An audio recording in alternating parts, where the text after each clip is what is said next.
A key rule of thumb would be to test as much as possible before launching. So if you're launching a restaurant, that's hard, right? You can't really do much market research. Hey, if there's an Italian restaurant, behind me, would you show up? I mean, it's hard to do, but for if you're starting a cleaning business, that is a very low cost of entry business, get some clients, right? Go out there, talk to clients. So there's a lot of businesses that people launch that you can go out there and do a lot of the legwork before you take the risk of actually launching the business.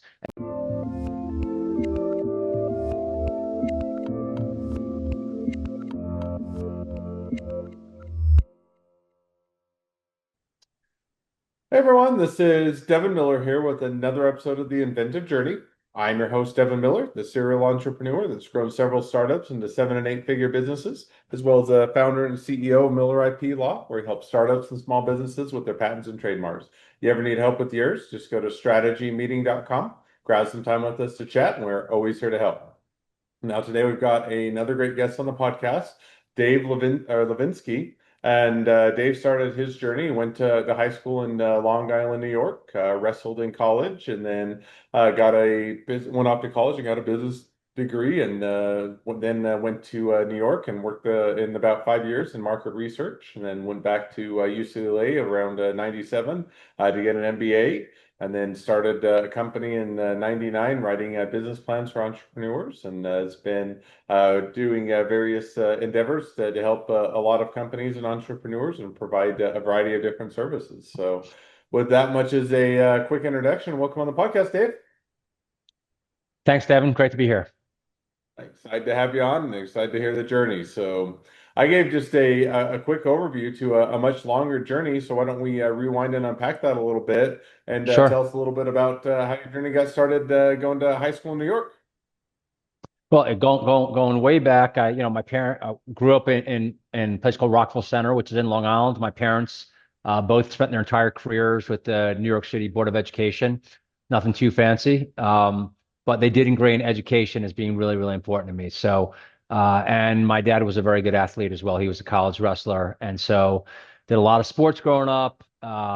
Focused on my studies in school. Ended up being fortunate to wrestle at University of Virginia and then came back to New York after college. And as most of my friends did, we got a bit apartment in Manhattan, in New York City, and worked there for a few years until I had enough in New Now, York, and then just moved out to Los before we get Angeles. too far, so went off to Sure. college, what did you study, or kind of what did you go I into? actually had an undergraduate degree in business. They had University of Virginia has something called the McIntire School of Commerce, so it's a 2 year business program. So what I really loved at the time was marketing, really, and still do. Still really had a. It's amazing how one professor makes a big difference. By this great marketing professor, Sandy Schmidt, and really got me excited about marketing, really into it. No, makes sense. And so now you go, go into the business school, focus on marketing and find that exciting. And then you were just picking up from there. So you went to Manhattan or that with a few friends, got an apartment, and maybe if you want to pick up from there. Sure. So there, I was doing market research roles. I started with my first job was a company called the NPD Group, which is $1 billion market research firm, and then I worked at moved there to another firm called Fine SVP, also doing market research, and then I went to Pyra Energy Group. It turns out my uncle was the CEO of the company, and I pitched him on the idea of, hey, I understand market research. You're not doing market research services for your clients, and I'd like to come in and start a new division. So that was actually my first real entrepreneurial endeavor. I was probably 24 years old at the time, and I did that for about 3 years. I basically started the division, grew it a little bit, and then I decided that I wanted to go to business school in Los Angeles. So I ended up handing that off to someone else that worked at his organization. But that was sort of my first toe in the water about entrepreneurship and running my own thing. Now, what made you decide, so you had the toe in the water, kind of explored that. What made you Mm. decide to go off to business school as opposed to continuing on with that endeavor? Sure. What's interesting is that I had all these ideas back in the times, just way before iPhones and stuff. I used to have a notepad. I used to write down all these ideas, and I had idea after idea after idea, and I just didn't know how to execute these ideas. I didn't know the best path forward. And while I probably should have been really willing to take big risks at the time, I guess I was slightly risk averse. I didn't have, money saved up. My parents were always, education, education, and then you work and make money. So I knew I was good education wise. I knew I could get into a good business school. At the time, UCLA was the number one ranked school in entrepreneurship in the entire world. So I Hmm. got in there and I said, well, this is meant to be. I'm going to learn how to launch businesses. And so that's why I did that. Makes sense. And there's certainly a method to the madness, so to speak. So you go off, you Yep. say, okay, gonna study business in more in depth, kind of get the background for how to go launch businesses before you dive into that and de-risk it a Mm. bit. So now you come out of school and kind of as you after or with the MBA in hand, kind of where'd you go from there? So while I was getting my MBA, I took a business planning course and also really liked the professor, this guy named Alan Carsrud, and started writing business plans on the side. And so I work with a couple people writing business plans for their startups. And then I was actually what I wanted to do, my passion was in health and wellness, and I was starting a smoothie business. So what I did while a lot of my classmates worked on these do investment banking and consulting jobs during the summer between the first and second years of business school, I worked minimum wage at two different smoothie bars in Westwood in Los Angeles, California. So I'm mopping floors, I'm serving customers, I'm spending time with the owners, learning the business. And what I originally wanted to do was to bring the smoothie bar concepts to New York because it wasn't there. Now I'm going back to 1997 when I first went to business school. There were no smoothie bars. There's a couple organic places, health stores, but no real smoothie bars in New York. And so that was the goal. And then Jamba Juice while I was in business school, did start a location in New York. And I said, well, maybe that opportunity is not what I want to pursue. And so what I did is I created a shelf smoothie. Actually, it was a frozen smoothie product that you basically pour water on and put in your blender, and you can have a really high quality smoothie made at home. So I figured that out. I was launching that. I graduated from business school. All my focus was on launching that. And my wife at the time, she's still my wife. My wife was bring at the time she was bringing all the income at her job, and she came home from the doctor and she said, "I'm pregnant and I want to quit my job." And so that Hmm. basically forced me as an entrepreneur to do, hey, I need to bring in some money. So what I did at the time is I basically pitched a few different media sources on, hey, I just graduated from business school. Me and some colleagues of mine are writing business plans on the side to bring in money for our own startups. And the Los Angeles Times did an article on that. And this was in 1999. And on the day of the article, I got, let's call it 100 phone calls and 100 emails of individuals, companies that needed help writing a business plan. And that's how my first company, which we still run, called GrowThink, was born. At the time, it was called bestbizplan.com. That was the first name I came up with. And then we realized that there was a big need for business planning, particularly during the dot-com days back in 1999. Everyone was rushing to start a .com. They needed a business plan to raise capital, and so they came to me. And so I spent it was 3 or 4 months where I was working 18-hour days, 6 days a week, actually possibly 7 days a week. All I did was work for 3 or 4 months, and then my business partner came on, Jay Turo. He had a fleet of ice cream trucks in Cape Cod, and so he worked, for years just in the summers. And once the summer ended, he flew back to Los Angeles. I went to business school at Jay. He flew back to Los Angeles and he joined the company, and we, formalized the company then.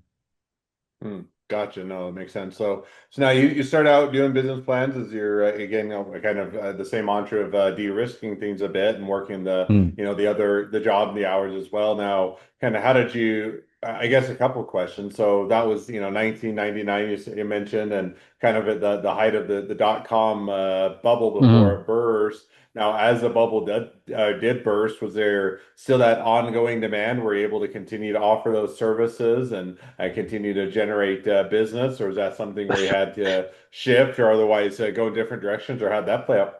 Yeah, massive shift. We had 20 full-time people Then you had the dot-com bust. We had 20 full-time people writing business plans for hundreds of companies and individuals. And so we basically had to shift quite dramatically.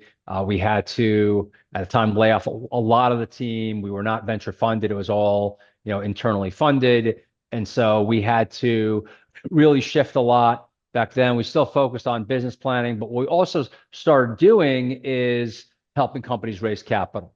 And so we had less clients. So we said, hey, we had some better clients. Hey, let us help you raise capital. And then what we learned was that to be an investment banker, which is the intermediary that helps you raise capital, if you want to accept success fees, basically a percentage of the transaction amount, you need to be licensed. And so we went through the process, 25 years ago in getting a FINRA license. FINRA is the organization that manages this. And so Jay and I, a business partner, got FINRA license. We took all the tests. We basically built a FINRA compliance platform for ourselves so that we could do this type of work. And what was interesting jumping ahead is that in doing that, we learned that we could have other investment bankers put their license on our platform. So at the time when we first built that, we didn't understand that and know that we can do that. Because once we were just focused on being licensed for ourselves, but to be licensed, you then got to get an annual audit. There's a lot of expenses to it that a one person shop, it's not worth it to them to incur those expenses. So they basically could hang their license with us. And that's actually in our diversified portfolio of companies, one of our biggest companies is GT Securities that has now 200 investment bankers that hold their license with us. No, makes perfect sense. So you made that a bit of the evolution. Hey, the market is shifting, the bubble is burst. You kind of shift to the where the service is now. Kind of over what period of time or what kind of time span did that occur where you kind of made that shift?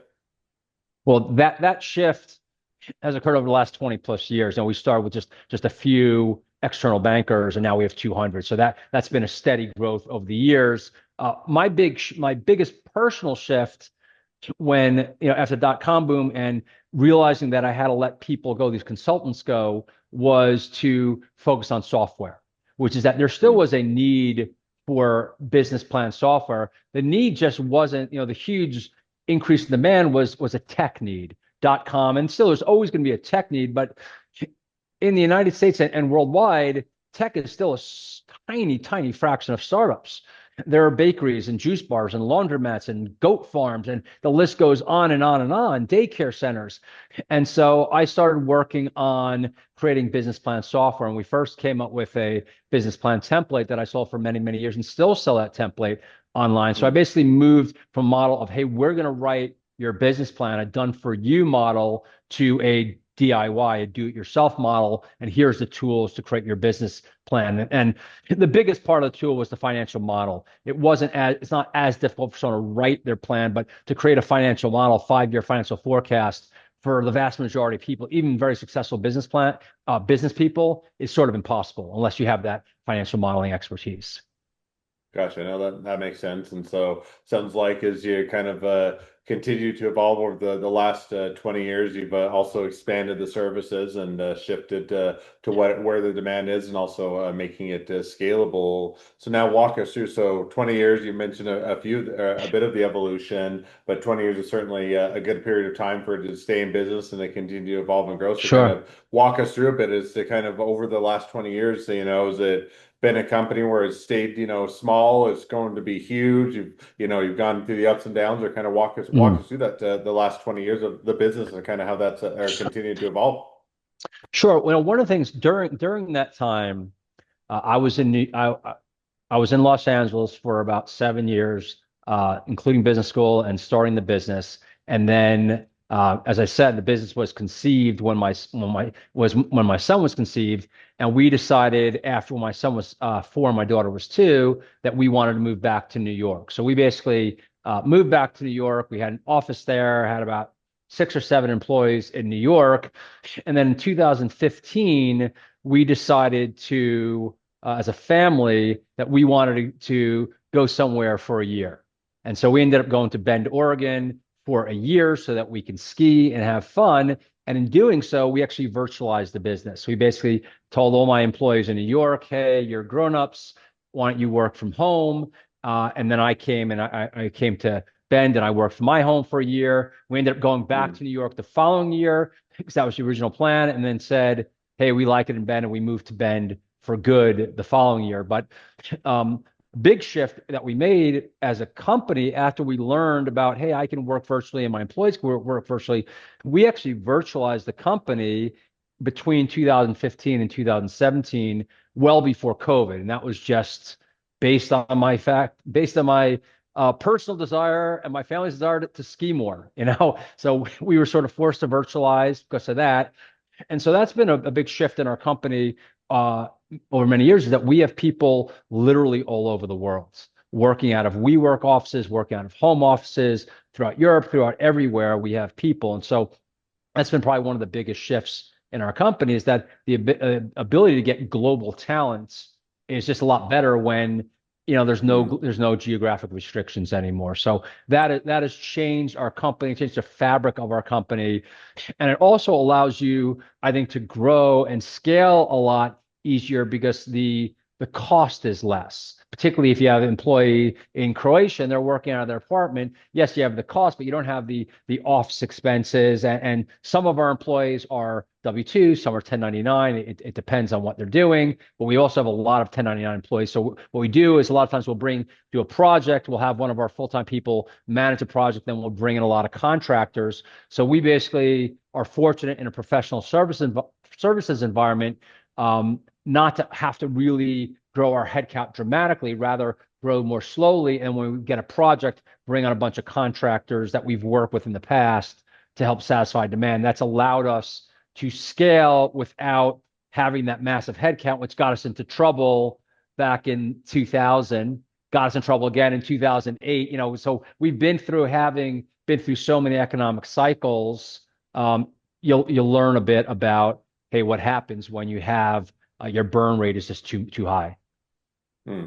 No, I definitely I'm a proponent. Now I kind of speak out of both sides of my mouth. I'm on the one hand, we are by and large or entirely now a virtual firm, and we do, in certainly different services, but along a lot of the same lines as what you guys offer. And yet, there's also, I think, context to where it doesn't make sense. So, I don't know that it's the always a one size fits all that for all businesses that it's always going to fit, and yet there's certainly sometimes a motivation one way or the other to try and make it fit when it may or may not make sense, but Of definitely can course. appreciate the flexibility, and that overhead makes it much more flexible when you take that approach. So now you made that shift, you said around 2017 and kind of forward. So now that over that period now, or still continuing forward a bit. So you have, still or several years after you made that shift, is that Mm. expanded the business? Has that contracted the business, reducing the It, overhead? Has yeah, it allowed it to grow, or kind of where did that or it's shifted a, to?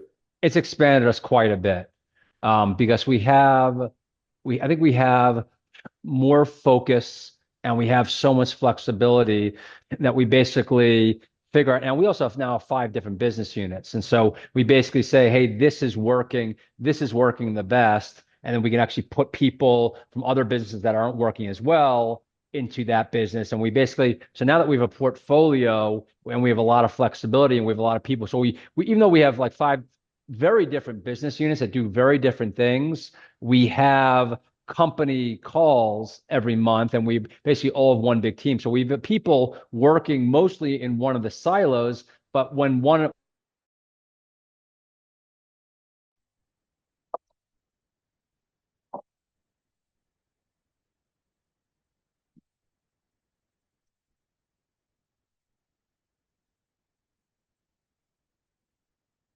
years ago, your customers are geniuses. They know exactly what they want. And I just think that's so important. And that we learn that when our customers in one business unit want something, hey, we're able to deliver it to them. Let's do more of that. And so we basically do a lot of listening to our customers, figuring out how do we satisfy those customers. And then when we do a good job of that, usually that market expands, right? You get more, you get referrals, you get that business grows, and then we just put more resources in that business unit. So that's a big part of how we've grown over the years.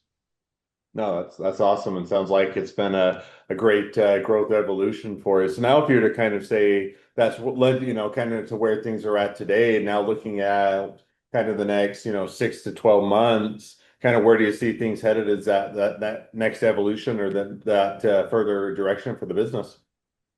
Sure. I mean, the next 12 months, and we've been riding the entire business world have, I won't say riding the wave, but AI is obviously a huge part of what's going on right now. So one of the things we did, I recognized this a couple of years ago, when we created PlanPros.ai as an AI business business planning software tool. So we basically did that, and then right now we're focusing on how do we better implement AI in each of our business units to mostly grow. We're not really focused on, hey, how to use it to cut costs. We're using how do we use AI to make one person into two people, so we don't have Hmm. to add as much headcount over time. So we're really focused on that. How do we grow now via AI? I think everyone wants to use AI, and a lot of industries and professions are trying to figure out what the use cases are. How do they use it most effectively? So we're able, the fact that we have multiple different business units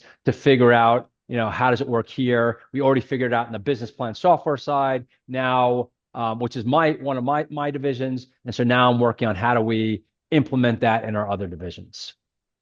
Yeah, no, that makes perfect sense, and it is one where I think there's a lot of benefit to the AI and integrated in within the business, and yet there's also kind of sometimes struggling to find out exactly how that will fully integrate with the business or where it makes Of sense to course. apply and where it makes sense not to apply. So it sounds like a good ongoing iteration of the business and probably a great next step. So. Cool. So kind of now with that, so now as we've kind of reached the present day of the journey and even looking a bit to where things are headed, great time to transition to the couple questions I always like to ask towards the end of each episode. So we'll jump to those now.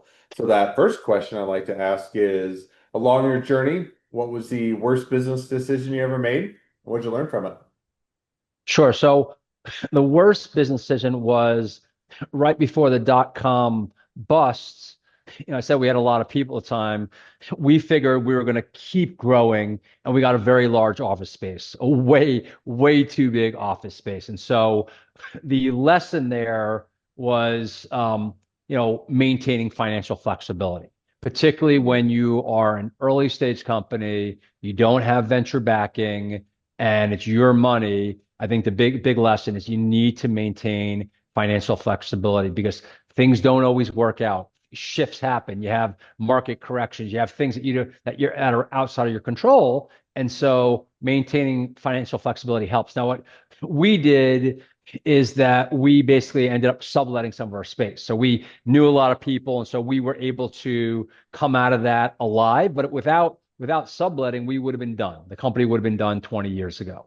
So, Hmm. it's exciting when you're growing and things look great. And a lot of times they continue to look great and you do grow, but it doesn't always happen. So I think you just got to always look at some scenario planning. What if something bad happens? What do I do? So I think that was the big lessons to me is maintain that financial flexibility. No, I think that's a great, an easy mistake to make and a great one to learn from because I think, Yeah. especially when you're earlier on, a lot of times, it feels like in order to be a success, you have to have the big office space and the nice Hmm. furniture and the screens everywhere and blah blah blah. And not that those can't, sometimes be beneficial to the business and having a good representation to or a good impression on clients, but just as often sometimes you don't realize or understand the total overhead and the impact it might have on the business and where it might limiting it. And so it's oftentimes those things that make you feel successful can sometimes hinder the business. So I think that's a easy mistake to make, but a great one to learn from. Second question now that I like to ask is, so now if you're talking to somebody that's just getting into a startup or a small business, what would be the one rule of thumb that you'd recommend? I think a key rule of thumb would be to test as much as possible before launching. So if you're launching a restaurant, that's hard, right? You can't really do much market research. Hey, there was an Italian restaurant, behind me, would you show up? I mean, it's hard to do, but for if you're starting a cleaning business that is a very low cost of entry business, get some clients, right? Go out there, talk to clients. So there's a lot of businesses that people launch that you can go out there and do a lot of the legwork before you take the risk of actually launching the business. And so I think Hmm. too few entrepreneurs do that, and they too few go out there and test. Too few go out there and talk to the customers. Once again, I'll say the J. Abraham line again. I wish it was mine. Your customers are geniuses. They know exactly what they want. It really is, get out there, talk to customers as quickly as possible. And then I got to add a second lesson, which is be willing to pivot as needed. Which is, a lot of things don't work at first, and I'm all for being a bit stubborn. You have to be stubborn and try it and modify it a little bit and keep going, keep going. But at some point, if you've tried sort of everything and it's not working, pivot. It's not working as it is. You got to try something new. Doesn't mean you're a bad entrepreneur. Doesn't mean that you're not talented. There's been, if you look at the greatest entrepreneurs of all time, they're not lucky. It's hard work, but there is a huge element of luck. And I'm not saying that that this entrepreneur is any better than this entrepreneur just because they're a billionaire and this one's not. It's just that they did certain things, and a lot of times they got a little bit lucky. But part of that luck also, there's a lot of timing in it, and part of the luck may have been they created a lot of their luck by understanding, by talking to customers, by testing, etc. So if you need to pivot, you pivot, you work as hard as you can, be stubborn to an extent, and then you have to pivot as needed. No, I think those and those kind of go hand in glove. I think one to the degree you can do as market research as early and as ongoing as you can, because I Mm. think to your point, sometimes you can't always try and test everything out. But even with the restaurant as an example, go out and set up a pop-up stand and test out the Yep. food and see if people even like it, or test out Yep. the price point, what they're willing to pay, and see if it's even sustainable and what your food costs might be. And you can test out a lot of that. And yet, sometimes people are so excited about the opportunity that they just simply say, no, we're going to get all in, going to start the business. And they have people that don't even like the food and there isn't demand for it. And because you didn't test it out ahead of time, you could have learned that earlier on, just in the kind of as a continuation of your example. And then, it is I think you touched on a hard line where you have to be stubborn, you have to sometimes persevere when others would give up, and yet it's a fine line between being stubborn to the point where you break through the barriers that others didn't, and at the same time not being so stubborn that you don't listen to the what the market is trying to tell you, what customers are trying to tell you, and you don't pivot or you don't evolve and you don't shift to better service your clients. And so I think or having those kind of rules of thumb are great takeaways and a great insight. Well, now as we do wrap up towards the end of the episode, if people want to reach out to you, they want to be a customer, they want to be a client, they want to be an employee, they want to be an investor, they want to be your next best friend, any or all of the above, what's the best way to reach out to you, contact you, find out more? Sure. So um, I spend a lot of my time on PlanPros, so planpros.ai. If you go there, that's our business plan AI software. You can also use a contact form there to reach out and get a hold of me. And then our company is called GrowThink, that owns all of the subsidiaries, growthink.com, the word grow and the word think, growthink.com. And if you're interested in joining the company and stuff like that, growthink.com. And then on both those sites, you have links to all of our social media, LinkedIn, etc., where you can get a hold of us there. No, makes perfect sense. Definitely encourage people to reach out, support a great business, expand their network, and if nothing else, make a new best friend. So with Awesome. that, thank you again for coming on the podcast. It's been a fun, it's been a pleasure. Now, for all of you other listeners who are out there, if you have your own journey to share and you'd like to be a guest on the podcast, we'd love to have you. So just go to inventiveunicorn.com, apply to be on the show.